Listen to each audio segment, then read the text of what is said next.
News Live.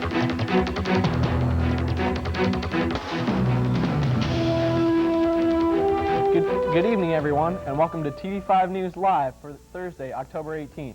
I'm Pat Grace. And I'm Susan Onrad. Here's a look at some of the stories we'll be bringing you this evening. In spite of anthrax scares on Capitol Hill, the air campaign continues against Afghanistan. Also, we'll have some tips for handling suspicious packages to help minimize the risk of contracting anthrax. And students gathered on the university campus to support victims of violence. We'll have those stories plus more coming up in the next half hour. But first, our top story this evening. A local building was the target of possible hostile action today. At 10:50 this morning, a bomb threat was made against Davis Hall, a building in the Clarion University campus. The general threat was found on a bathroom stall. TV5's own Mark Despotakis joins us live outside Davis with the details. Mark? Well, thanks, Pat. Earlier today, a bomb threat was found in a bathroom stall, actually right inside here, here in Clarion University's Davis Hall. Now, Davis Hall never actually closed at any point today, and it still remains open tonight. In fact, as we've been standing here, some people have been going in and out of the building. Earlier today, I spoke with Clarion University's Director of Public Safety, Dave Chudesky. Here is his explanation of what happened today.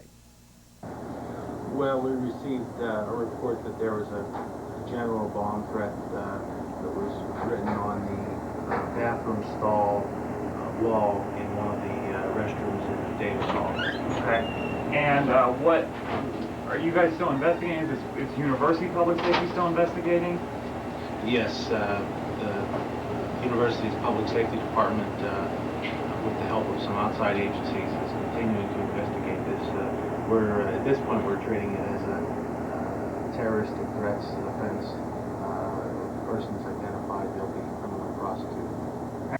Now, Chudesky would not comment on any suspects in the situation. The investigation does continue. It is being conducted by Clarion University Public Safety as well as state and federal agencies, that according to Dave Chudesky. Reporting live from Davis Hall on the Clarion University campus, Mark Despotakis, TV5 News. Thanks, Mark. According to senior law enforcement officials, scientists believe the anthrax found in Florida, New York, and Washington, D.C. all came from the same source. Meanwhile, there are more cases of anthrax exposure being reported. Eric Phillips has the latest. Well, good evening. The U.S. government is offering up to $1 million for information leading to the arrest and conviction of those behind the anthrax-laced letters. Investigators now believe that anthrax and letters sent to Florida, New York, and Washington came from the same source. A worker at a New Jersey postal facility has tested positive anthrax and bound concerning the safe mail in light of anthrax-tainted letters, like the ones sent to Tom Brokaw and Senator Tom Daschle. Until these crimes are solved, people should remain calm. They be vigilant. They should be aware of what they're receiving in the mail. An assistant at CBS News in New York has tested positive for cutaneous or the skin form of anthrax, though part of her job entails opening mail for anchorman Dan Rather. We have no knowledge of any letter or any other suspicious material coming in. The ABC News also contracted cutaneous anthrax. On Capitol Hill, both House and Senate office buildings are closed for an hour to say the House decided not to meet again until next week. Experts say, however, the chances of contracting anthrax are slim. The risk of any individual in this country contracting anthrax is small.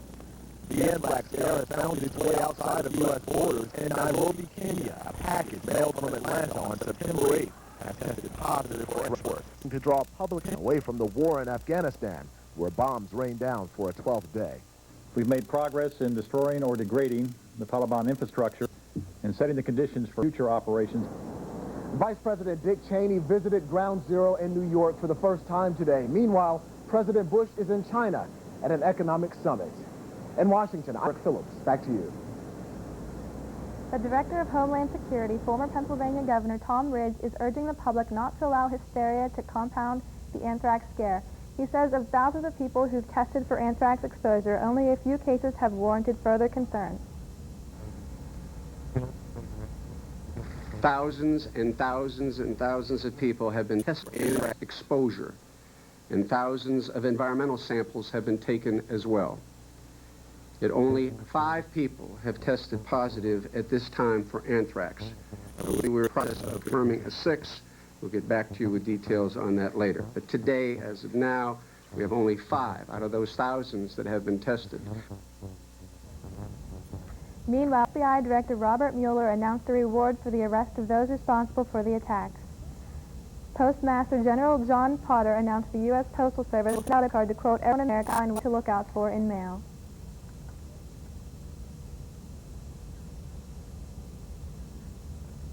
So how can you protect yourself from extraction? Letters or packages with the following characteristics should be treated as suspect.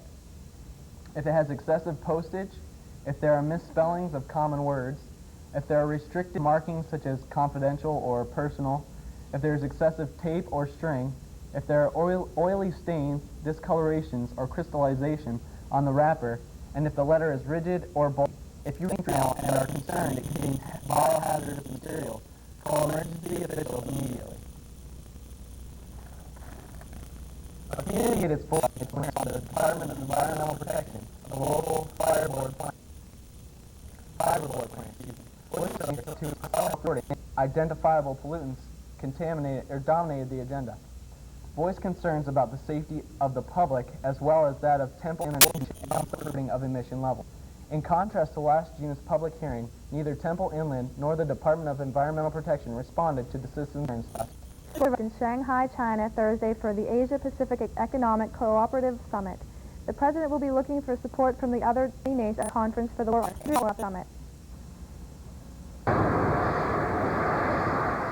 President Bush arrived in his first overseas trip since the attacks, ready to forge a new front in the U.S.-led war against terrorism. Already leading the charge here at the Asia-Pacific Economic Cooperation Forum, who called himself the President's advance guard. We have a new threat against our economies, against the civilized world, and we have to respond. And other foreign ministers laid the groundwork Thursday for what's expected to be a strong statement condemning terror. Be issued later by among them, Indonesia and Malaysia, 2 large Muslim countries, support the statement, but have U.S. layers. Quite concerned that in those retaliatory attacks there has been loss of civilian lives. We are just what happened. The attacks have not only shifted the focus of this year's meeting of APEC, a group dedicated to promoting free and open trade, with countries like Russia and China. Nobody's calling us unilateral anymore. That's kind of late for the time being. We're so laughing at As the host of the 21st century's first gathering of the APEC leaders, China and the security are top priority here at APEC. From ports of 16 million this week due to a 5-day government holiday. Many streets are almost due. Instead, 10,000 a not-so-subtle reminder of a new awareness of terrorism. Andrea Koppel, CNN, Shanghai.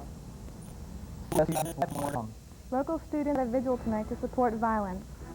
And a high school was the recipient of a large monetary grant. We'll tell you what. I will continue in just a moment.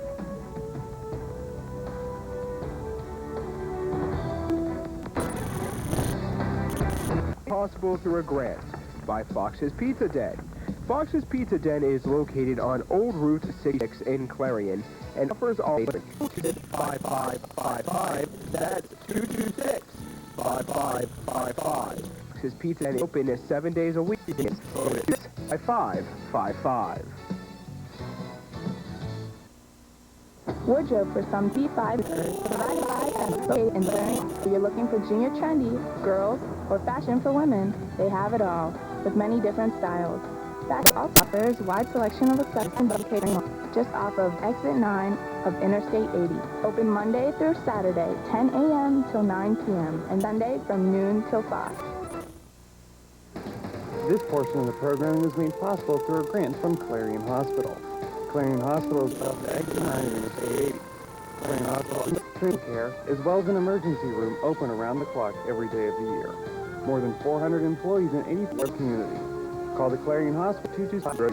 Clarion Hospital, providing healthcare to Clarion County and surrounding communities since 1954. Do you want fleet coverage of local news as it happens? then tune into Clarion's very own TV5 News Live for complete coverage of the Clarion area and our world. TV5 News crews join with crews from the week in the coverage of the day's events.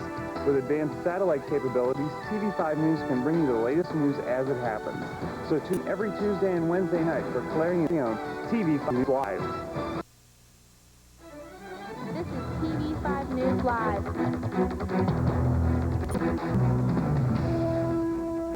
Welcome back. Held near Harvey Hall this evening, the rolling nationwide candlelight vigil honored those who have endured domestic violence, assault, rape, street intolerance, racial bigotry, and a lack of access for people with disabilities. The vigil was held in conjunction with the National Young Women's Day. It was sponsored locally by IOA. A networking reception followed the vigil for those participants that were interested in activism toward a unified campus, community, and world. Early May 1st today, Union Senior High School was awarded a $30,000 classroom technology grant by Allegheny Energy. As a participant in the Allegheny Energy has gained the necessary funding to purchase much-needed computer hardware. According to Allegheny Energy, Jay Mason, the award ceremony was held at 2 p.m. this afternoon. The Northern Alliance in Afghanistan say they're preparing to capitalize on airstrikes near Taliban front lines in advance on Kabul. The alliance also says it's added a strategic northern town. Matthew Chance has more. Well, fighting continuing across much of the north of Afghanistan, a strategically important city of Mazar-al-Sharif. Northern Alliance commanders say their forces are now within just kilometers of the outskirts of the city. We're heading in position. Northern Alliance commanders conceding, though,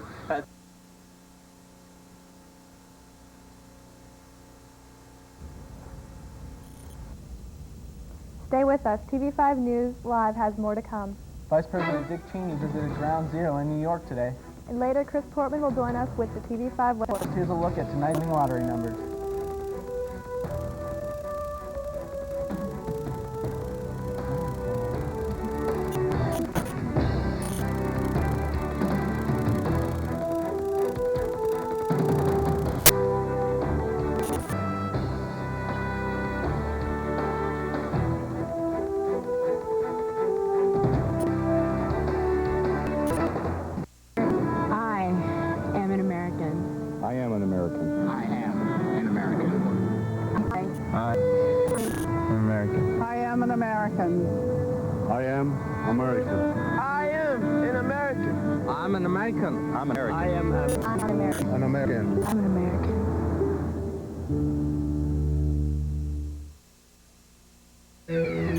Never know it on the battlefield.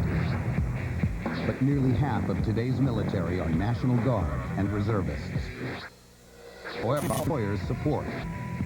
If you're an employer, visit esgr.org and their response depends on yours.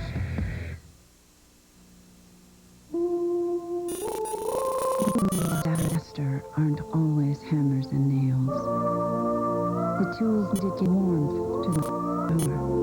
When I am building, the Salvation Army knows it takes tools that come up.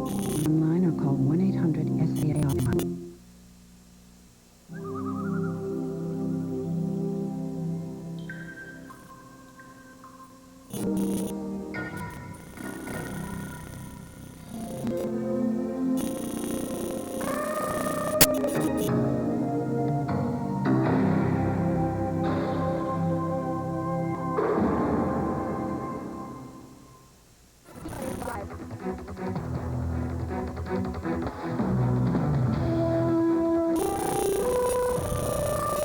Before the break, we now have Matthew Chance with more on the attacks in Afghanistan. Pakistan, particularly centered around the strategically important city of Mazar. Commanders say forces within the outskirts of the city have got no way of independently verifying that position. Northern Alliance commanders conceding the Taliban counter-offensive. They have lost ground to the Taliban in that counter-offensive. Now, I'll bring you more details on that obviously as soon as they trickle into from the far north of the country. In the other days, there have been renewed reports of mass defections from the ranks of the Taliban to those of the opposition. We were able to interview one sometime last week from the front lines north of Kabul. They spoke of how demoralized and flattered the forces of the Taliban were, but also confirming that the US strikes haven't really focused on Taliban frontline positions. Matthew Chance, CNN, Northern Afghanistan. Many world dignitaries have had the opportunity to visit the site of the World Trade Center disaster in New York City. The Vice President had his turn to walk through them, and New York State Governor George Pataki. Cheney spent about an hour touring the rescue workers.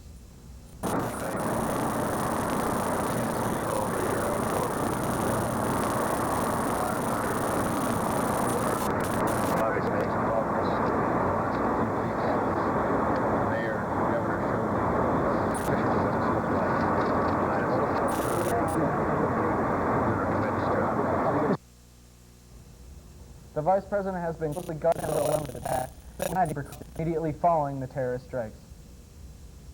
On Capitol Hill, the Senate held just a short session today, and Friday it will be a recess that was scheduled before the anti-terrorist spending bill, and conducted some other routine business. While their offices were studied for biocontaminants, many senators conducted business out of their homes or in small meeting rooms. Democratic leader Senator Tom and Representative Dick Gephardt met on the Hill today. Dassel spoke about the importance of carrying the business of the Senate. That by being here we can improve the lives of Americans and in the process make America stronger. That letter may have been addressed to me, but these attacks didn't strike just my office. They struck at the heart of that belief.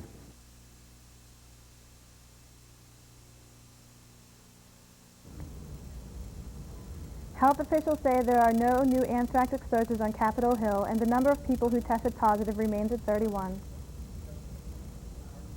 A 17-year-old Detroit law enforcement intern helped crack a porn case. The intern working for Wayne County Sheriff's Department broke a chat room code which provided more than 40,000 child porn pictures to the public. Authorities have arrested a 16-year-old boy who set up the internet chat room. The sun and blue skies were a welcome sight for the local residents today. Chris Portman now joins us with a look at the TV5 Weather Center forecast. Chris?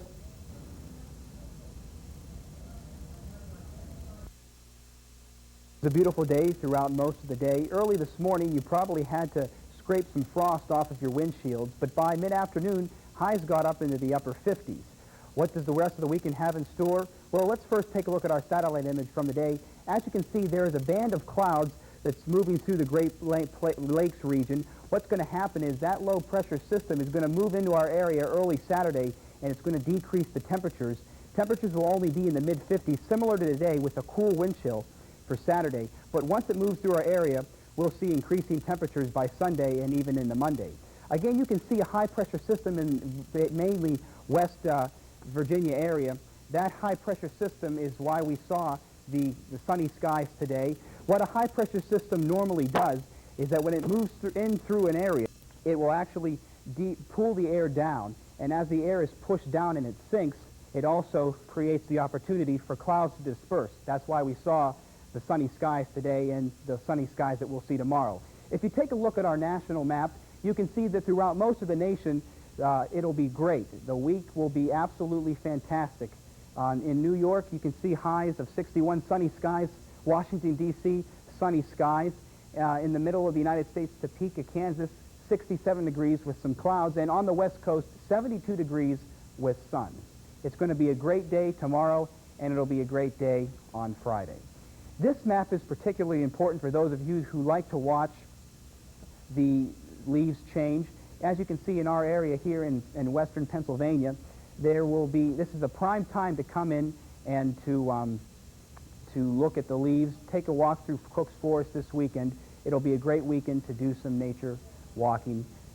If you look at our 5-day planner, Friday you can see highs in the 50s, upper 50s, partly cloudy skies. Saturday, as that low pressure system moves through, highs in the mid-50s with a cool wind chill, so it'll actually probably feel like it's about 45 degrees rather than 55. Then on Sunday, that high pressure system that's in the middle of the United States will move in, and we'll see an increase in temperatures. 60 degrees on Sunday. Monday, it will increase to 61, and by Tuesday, you could see highs in the mid-60s. It actually could get up to 65 for Tuesday, so it's going to be a great weekend. That's your weather for TV5. Back to you. Well, stay with us. TV5 News Live has more to come. When we return, Bill Reinhart will join us with the TV5 Sports Report. But first, here's a look at how local stocks fared on Wall Street today.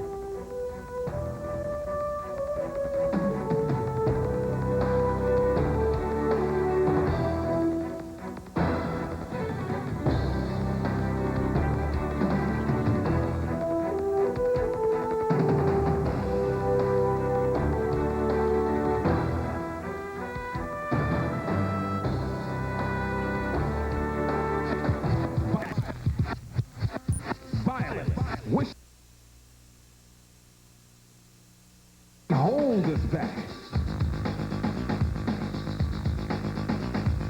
Violence. We know what it takes to blow past you. And violence, we're just getting going.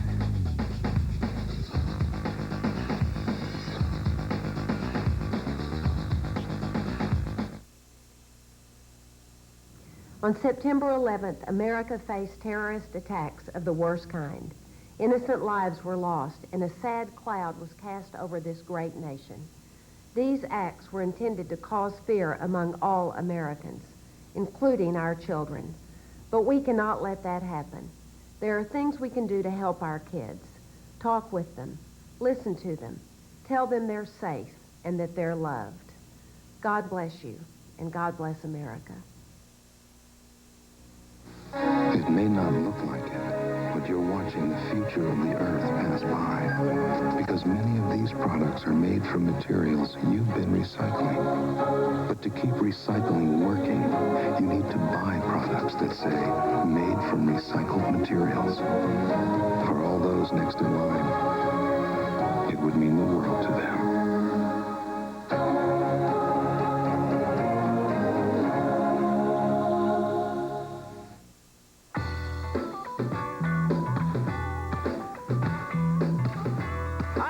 Simmons. Yeah. Give me Jones. Anderson. Smith. Lightfoot. Bishop. Hernandez. Swifta. Harris. Lavender. Peavy. Yes. In the game of life, you've got a much better chance at getting picked for a cool job with great pay if you take algebra, geometry, and calculus. You need to know how math can improve your future. Demand it. Call Acme. We'll tell you.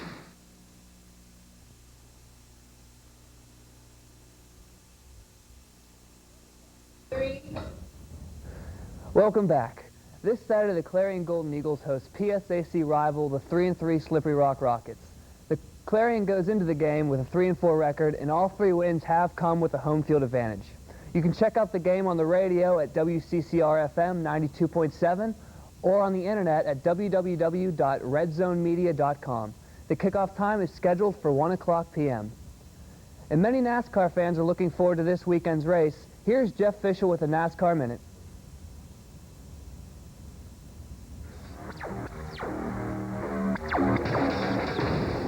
A trip to Talladega means 43 cars doing close to 190 miles per hour, inches from each other for over 3 hours.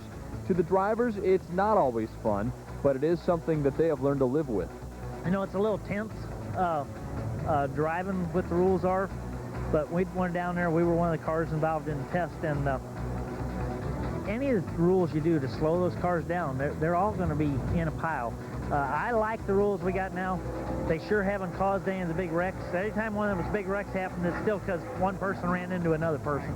To me, the fans love it, the drivers don't like it, and there ought to be a little bit of a balance there where it's a little bit easier for us, and it still puts on a good show for the fans. In all honesty, the rules at Talladega don't have near the impact, in my opinion, that they do at Daytona. Talladega is a mess anyway because the racetrack is such that you're going to run in a big glob, and the glob got a little bigger with the new rules that we've run the last few races there. But at Daytona, the glob got a lot bigger, and whatever we do at Talladega, it just makes it worse at Daytona, in my opinion. In April, Bobby Hamilton came home the winner at the Talladega 500 in a caution-free event. With a NASCAR Minute, I'm Jeff Fischel.